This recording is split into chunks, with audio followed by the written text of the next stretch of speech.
नमस्कार दोस्तों, स्वागत है आप सभी का आपके अपने YouTube channel the final touch पे। दोस्तों उम्मीद करता हूँ आप सब काफ़ी अच्छे होंगे।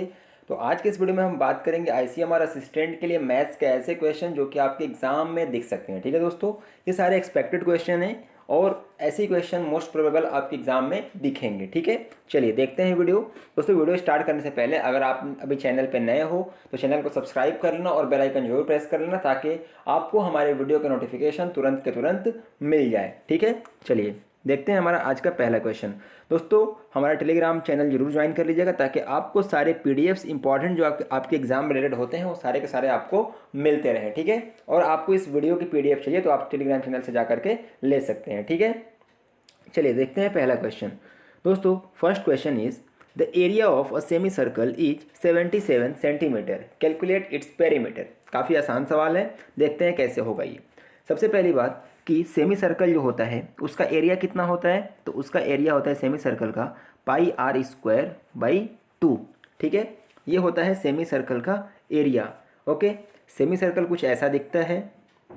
ठीक है, तो इसका अगर हम पेरीमीटर निकालेंगे, ठीक है, तो इसका पेरीमीटर जो होता है वह क्या होता है, तो देखो ये वाला हिस्सा कितना हो जाएगा, पाई आर प्लस ये देखो ये आर है और ये आर है, आर मतलब क्या, रेडियस, तो ये क्या हो जाएगा 2r। तो ये जो होगा पाई आर प्लस 2r, ये जो होता है यह सेमी सर्कल का पेरीमीटर होता है। ठीक है, तो आपको ये चीज़ें याद रखनी है, ये दोनों फॉर्मूला याद रखेंगे। चलिए देखते हैं अब इस क्वेश्चन को। क्या बोला है, area of a semi circle is 77 centimetre. Okay, मतलब ये कि pi r square upon 2 is equal to 77 centimetre. Okay, अब पाई का मतलब क्या होता है, 22/7 into r square divided by 2 is equal to 77। Okay, 2 से इसको काटेंगे, 2×11 में 22। ओके, और 11×7 77, मतलब R square is equal to कितना आ गया, 7 इंटू 7 कितना हो जाएगा 49। तो यहाँ से आर की वैल्यू कितनी आ जाएगी 7, तो आर का वैल्यू हो गया 7 सेंटीमीटर। ठीक है, हमें निकालना क्या है, पेरीमीटर। पेरीमीटर आपको पता है कितना होता है, पेरीमीटर इज इक्वल टू मैंने आपको बताया अभी कि पाई आर प्लस 2r होता है। ठीक है, पाई की वैल्यू कितनी है 22/7 होती है और आर हमने कितना निकाला, आर इज इक्वल टू 7 है। ठीक है, प्लस 2 इंटू 7 यानी कि 14 हो जाएगा। ठीक है, 7 से 7 कैंसिल आउट हो जाएगा, यानी कि 22 प्लस 14, इसको आप सम कर दोगे तो 22 और 4 कितना हो जाएगा 26, 26×10 36। तो इस सेमी सर्कल का जो पेरीमीटर आ गया वह कितना आया 36 सेंटीमीटर। ठीक है, उम्मीद करता हूँ दोस्तों क्वेश्चन आपको समझ में आया होगा। कहीं भी डाउट हो तो आप कमेंट करके पूछ सकते हैं। आपका option number 4 is your correct answer. बढ़ते हैं नेक्स्ट क्वेश्चन की ओर। अगला क्वेश्चन है दोस्तों कि the speed of a train is 72 kilometre per hour and its length is 200 metres, what will be the time in minutes taken by the train to cross a pole। ठीक है, मतलब ये बोल रहा है कि एक ट्रेन है जिसकी स्पीड 72 किलोमीटर प्रति घंटे है और उसकी लंबाई दी गई है 200 मीटर है, तो उस ट्रेन को एक पोल को क्रॉस करने में कितना टाइम लगेगा। ठीक है, और वो भी बताना है हमें मिनट में। ठीक है, चलिए देखते हैं कैसे हुआ क्वेश्चन ये। सबसे पहले आपको पता होना चाहिए कि अगर स्पीड किलोमीटर पर आवर में दिया हो तो इसे हम मीटर पर सेकंड में कैसे बदलते हैं, तो 5/18 से इसको मल्टीप्लाई कर देंगे स्पीड को। ठीक है, और दूसरी बात आपको ये जाननी है इसमें कि अगर कोई भी एक ट्रेन जो है, अगर किसी, ये मान लीजिए एक पोल हो गया और इसको एक ट्रेन क्रॉस कर रही है, ट्रेन की लंबाई यहाँ से यहाँ तक है, तो ट्रेन अगर इसको क्रॉस करेगी ना तो वो जो दूरी तय करेगी वह अपने लंबाई के बराबर दूरी को तय करती है। ठीक है, यानी ये कि कोई भी ट्रेन अगर एक पोल को क्रॉस करे तो वो जो दूरी तय करेगी वो अपनी लंबाई के बराबर ही दूरी तय करेगी। ठीक है, उम्मीद करता हूँ ये आपको समझ में आ गया होगा। तो चलिए अब क्वेश्चन को देखते हैं हम। क्वेश्चन में क्या बोला है कि स्पीड इसका दिया है 72 सेंटीमीटर, तो 72 को अगर हम मीटर पर सेकंड में बदलेंगे तो क्या हो जाएगा, ये हो जाएगा 72 इंटू 5/18 मीटर पर सेकेंड। ठीक है, 18×4 = 72, यानी कि 20 मीटर पर सेकंड क्या हो गया, स्पीड आ गया किसका, ट्रेन का। ओके, और फिर क्या बोला है कि ट्रेन की लेंथ कितनी है 200 मीटर और एक पोल को क्रॉस करती है। तो पोल को क्रॉस कर रही है मतलब कि अपनी लंबाई के बराबर दूरी तय करेगी, मतलब कि 200 मीटर दूरी तय करेगी।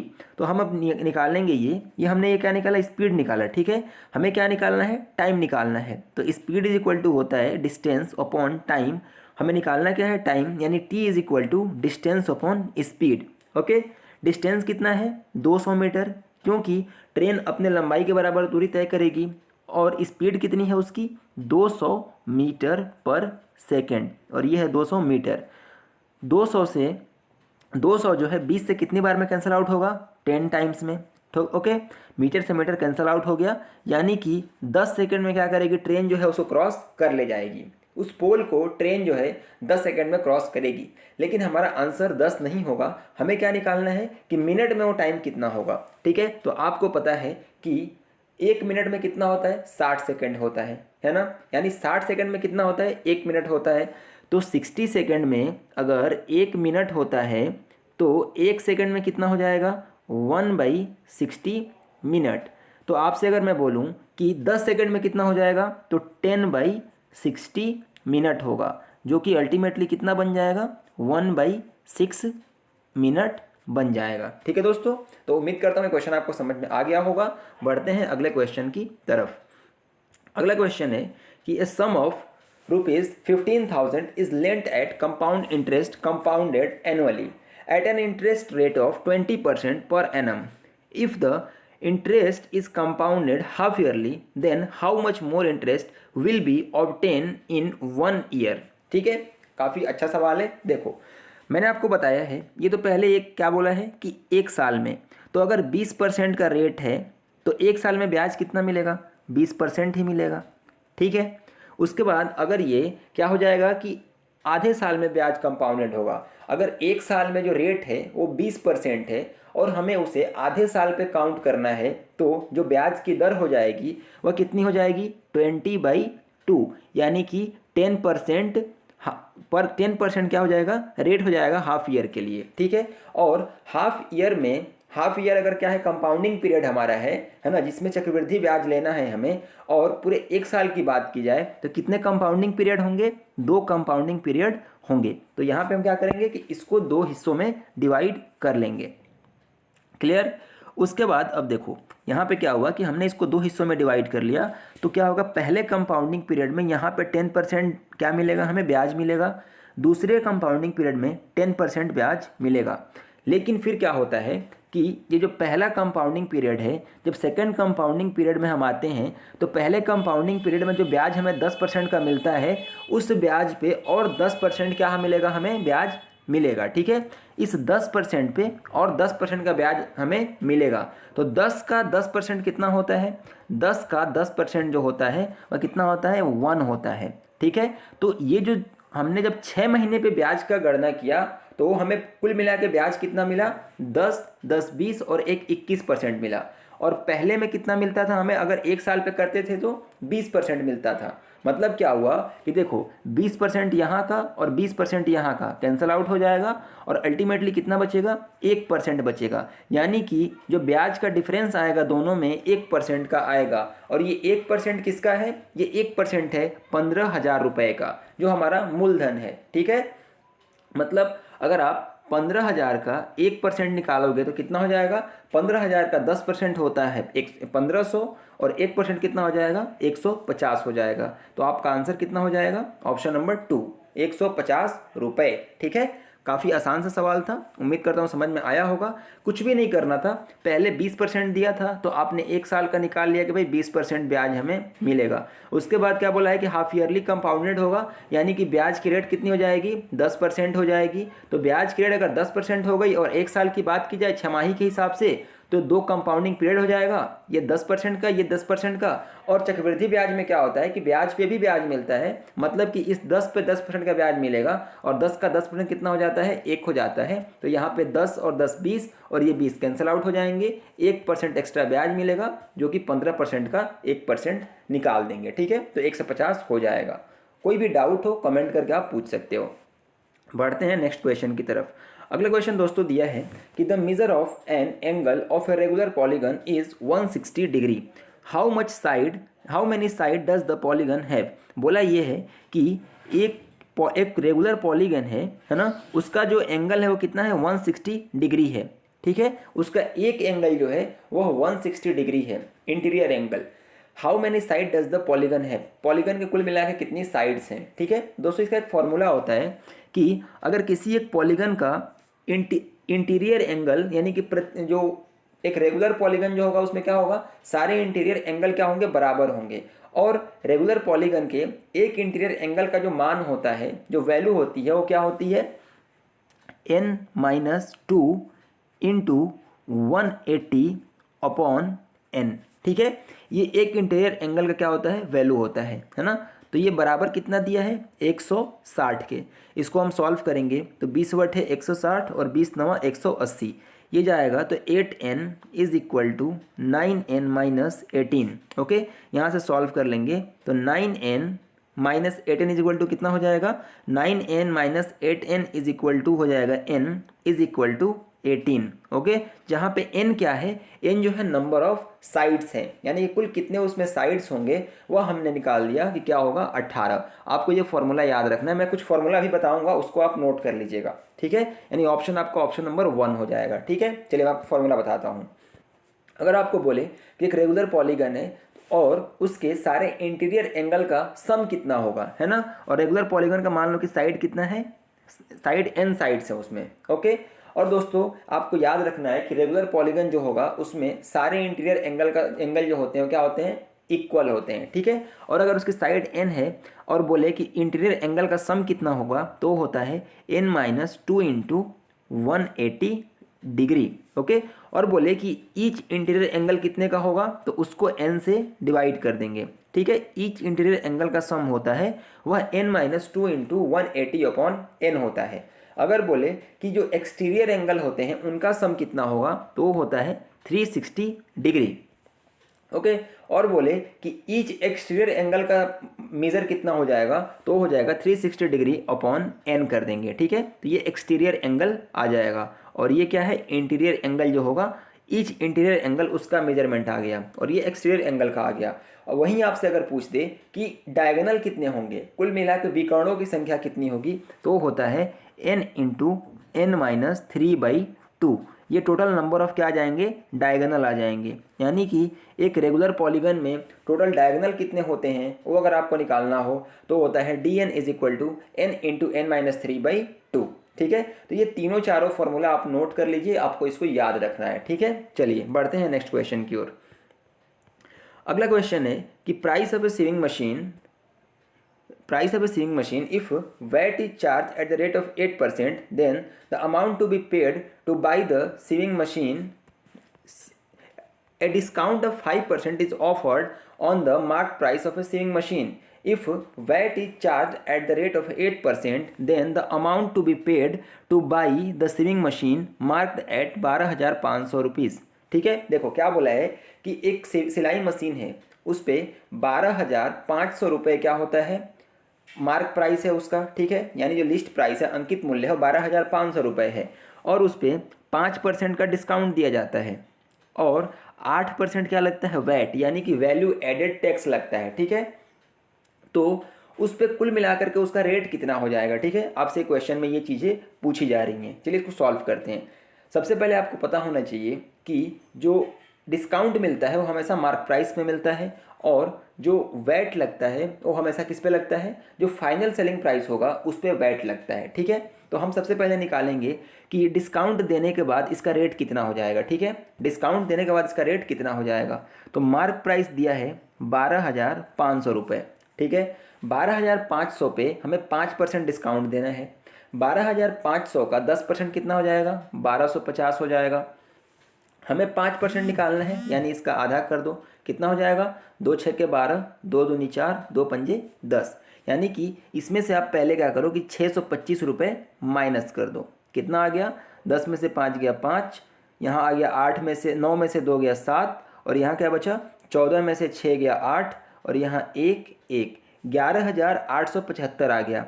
अब इसमें क्या बोला है कि आपको इस पर 8% का वैट देना है, ठीक है, 8% का वैट देना है। और वैट जो होता है हमेशा क्या होता है, फाइनल सेलिंग प्राइस पे लगता है। तो 11,875 जो है इस पे आप 8% वैट लगाओगे। तो देखो 11,875 का 10% कितना हो जाएगा, इतना, यानी 1187.5 रुपये। और 1% कितना हो जाएगा, तो 1% अगर निकालोगे तो 118.75 रुपये हो जाएगा। हमें 8 निकालना है तो हम क्या करेंगे, 118.75 इंटू 8 कर देंगे, बराबर कितना होगा, 8 × 45, 8 × 7 = 56 और 4 = 40, हासिल 4, 8 × 3 = 64 और 4 कितना हो जाएगा, 70, हासिल 7, 8 × 8 और 7 = 15 के 5 हासिल 1, 8 × 8 और 1 कितना हो जाएगा, 9, है ना। और 0.2 स्थान पे लगा दो, यानी कि 950 रुपये क्या लगेगा, इस पर वैट लग जाएगा। कितना, 950 रुपये, ठीक है। तो यहाँ पे मैं इसको हटा देता हूँ। अब देखो इसमें हम क्या करेंगे कि 950 रुपये वैट का जो होगा उसको हम जोड़ देंगे। अब इसको आप सम कर दीजिए, तो ये आपका 5, 7 × 5 = 12 के 2 हासिल 1, 8 × 9 = 17 और 1 = 18 के 8 हासिल 1, 1 और 1 कितना हो गया, 2 और 1, यानी 12,825 रुपये उस सामान का क्या हो जाएगा, फाइनल सेलिंग प्राइस हो जाएगा, जो कि ऑप्शन नंबर 1 में दिया गया है। ठीक है दोस्तों, तो उम्मीद करता हूँ आपको समझ में आया होगा। इसमें बस इतना ही आपको करना है कि जो डिस्काउंट होता है वह मार्क प्राइस पे दिया जाता है और जो वैट लगता है वह फाइनल सेलिंग प्राइस पे लगता है। ठीक है, यानी डिस्काउंट देने के बाद जो सेलिंग प्राइस आएगा उस पर हम वैट का कैलकुलेशन करते हैं। ठीक है, कोई भी डाउट हो कमेंट करके आप पूछ सकते हैं। चलिए देखते हैं नेक्स्ट क्वेश्चन।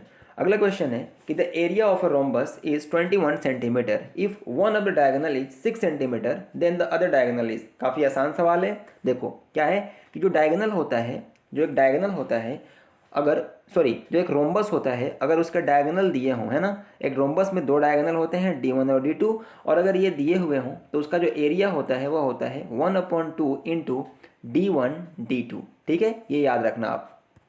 अब देखो इसमें क्या बोला है कि एरिया दिया हुआ है 21 सेंटीमीटर, ओके, और एक डायगोनल दिया है, तो एरिया इज इक्वल टू, मैंने बताया, half of D1 into D2। तो एक साइड दिया हुआ है, एक डायगोनल दिया हुआ है 6 और दूसरा हम मान लेते हैं क्या है, D है। ओके, इसको सॉल्व करेंगे, 2 × 3 = 6 और 3 × 7 = 21, यानी D इज इक्वल टू कितना आ गया, 7 सेंटीमीटर। ये आपका क्या हो जाएगा, डायगोनल हो जाएगा। एक डायगोनल जो दूसरा डायगोनल होगा उसका लेंथ हो जाएगा। Option number 1 is your correct answer. काफ़ी आसान सा सवाल था। बाकी बस आपको फॉर्मूला याद रखना है कि area is equal to half of D1 into D2 होता है, कब, जब रोम्बस की बात की जाए तो। ठीक है, और यहाँ पे आपको एक चीज़ और याद रखना है कि जैसे ये रोम्बस मान लो हो गया, ठीक है, तो इसके जो डायगोनल होते हैं वह एक दूसरे को राइट एंगल पे इंटरसेक्ट करते हैं। ठीक है, अगर मान लो कि ये पूरा ये जो डायगोनल है वह अगर D1 है और ये पूरा डायगोनल है यह D2 है, तो ये जो हो जाएगा वह, ये मान लो ये 2D1 है और ये 2D2 है, तो यहाँ से यहाँ आधा कितना हो जाएगा, D1, और ये D2 हो जाएगा। तो ये वाला जो साइड जो होगा उसका एक वह क्या हो जाएगा, D1² plus D2² under root में। ठीक है, क्योंकि एक राइट एंगल ट्रायंगल बनाएगा, ये एक आपका परपेंडिकुलर होगा, ये बेस होगा, और ये क्या हो जाएगा, हाइपोटेनियस हो जाएगा। ठीक है, तो उम्मीद करता हूँ समझ में आया होगा आपको। चलिए देखते हैं नेक्स्ट क्वेश्चन। अगला क्वेश्चन दोस्तों बोलता है कि the population of a city is 6250 and decreasing at the rate of 8% per annum, then what will be the decrease in 2 years। ठीक है, यानी कि एक शहर है, उसका जो जनसंख्या है वह 6250 है, जो कि 8% की दर से क्या होता है, घट रहा है। ठीक है, ये आप समझ जाओ, पता है कंपाउंड इंटरेस्ट टाइप का क्वेश्चन है। ठीक है, तो पूछ रहा है कि 2 साल में कुल कितना जनसंख्या जो है घटेगी। ठीक है, तो सबसे पहले आपको यहाँ पे ये जानना है कि देखिए जो 8% होता है उसका फ्रैक्शन वैल्यू क्या होता है, 4 दूनी 8, 4 दूनी 8 और 4 × 25 = 100, यानी क्या कि 25 कोई चीज़ है वह कितना 2 यूनिट प्रति ईयर से घट रहा है। तो पहले साल में जो अगर 25 है तो कितना हो जाएगा, वह 25 में से 2 माइनस करेंगे 23 यूनिट हो जाएगा। और अगर 2 साल की बात की जाए तो फिर यहाँ पे एक 25 हो जाएगा और ये 23 हो जाएगा। ठीक है, इसको हम गुणा कर देते हैं, यानी 25, 2 साल की बात की जाए तो 25² और ये सेकंड जो, यानी कि देखो ये क्या हो जाएगा, ये इनिशियल, और जो फाइनल हो जाएगा वह 23² हो जाएगा। ठीक है, तो मैंने आपको बताया कि 8% की फ्रैक्शन वैल्यू क्या होती है, 2/, 25 होती है, और ये 2 क्या है, डिक्रीज़ है ना। और 2 साल की बात की जाए तो ये 25 का स्क्वायर और ये क्या हो जाएगा 23 का स्क्वायर। ओके, यानी कि ये कितना हो जाएगा आपका 625 और ये हो जाएगा 529, और आपको 625 की वैल्यू जो है वो दी गई है 6250। ओके, ये क्या है, the population of the city is 6250, यानी 2 साल पहले की पॉपुलेशन है। ये जो हमने निकाला ये 2 साल पहले की पॉपुलेशन है, और ये हमने क्या निकाला कि 2 साल के बाद जो पॉपुलेशन होगी वह होगी 529 यूनिट। यहाँ पे हमें दिया गया है कि 625 जो है वो बराबर है किसके, 625 जो है वह 6250 के बराबर है। तो यहाँ से हम निकाल लेंगे कि 1 यूनिट की वैल्यू कितनी हो जाएगी, 10 हो जाएगी, यानी 10 लोग हो जाएंगे। ओके, और दोस्तों यहाँ पे जो क्वेश्चन में दिया है कि जो पॉपुलेशन है 6250 पहले थी और घट के कितनी हो गई है 529 हो गई है। तो यहाँ से डिफरेंस अगर हम निकालें तो कितने का आएगा, 15 में से 9 गया कितना हो जाएगा, 6 हो जाएगा। यहाँ आपका कितना बचा, 1 बचा हुआ है, 11 में से 2 गया 9 हो जाएगा, यानी कि 1 यूनिट इज इक्वल टू, यहाँ सॉरी यहाँ पे जो डिफरेंस आया वो कितने का है 96 यूनिट का, और हमने निकाला हुआ है 1 यूनिट इज इक्वल टू 10, तो 96 यूनिट का डिक्रीज आया है, तो 96 यूनिट इज इक्वल टू कितना हो जाएगा 960। ओके, यानी कि जो पॉपुलेशन डिक्रीज हो जाएगी वह कितनी होगी 960 हो जाएगी। Option number 4 is correct answer. अगर आपसे यही पूछता कि 2 साल के बाद पॉपुलेशन कितनी हो गई है तो आप क्या करते, 5290 इंटू 10 कर देते, तो आपको क्या मिलता, 2 साल के बाद पॉपुलेशन घट करके कितनी हो चुकी है। तो इस तरीके से इस क्वेश्चन को आप आसान से कर सकते हो। अगर बोलता कि 3 साल में कितनी घटेगी तो 25 क्यूब कर देते और 23 क्यूब कर देते। ठीक है, तो जो भी पूछे आप आराम से इसको सॉल्व कर सकते हो। उम्मीद करता हूँ क्वेश्चन समझ में आया होगा। चलिए देखते हैं नेक्स्ट। दोस्तों ये हमारा लास्ट क्वेश्चन था। उम्मीद करता हूँ आपको वीडियो पसंद आया होगा। अगर वीडियो पसंद आया हो तो वीडियो को लाइक कर दें, और चैनल पर नए हो चैनल को सब्सक्राइब जरूर कर देना, और दोस्तों अपने फ्रेंड्स के साथ भी वीडियो को शेयर करना ताकि ज़्यादा से ज़्यादा लोगों तक वीडियो पहुँच सके और उनको भी फ़ायदा हो सके। मिलेंगे अगले वीडियो में, तब तक पढ़ते रहें, आगे बढ़ते रहें। जय हिंद।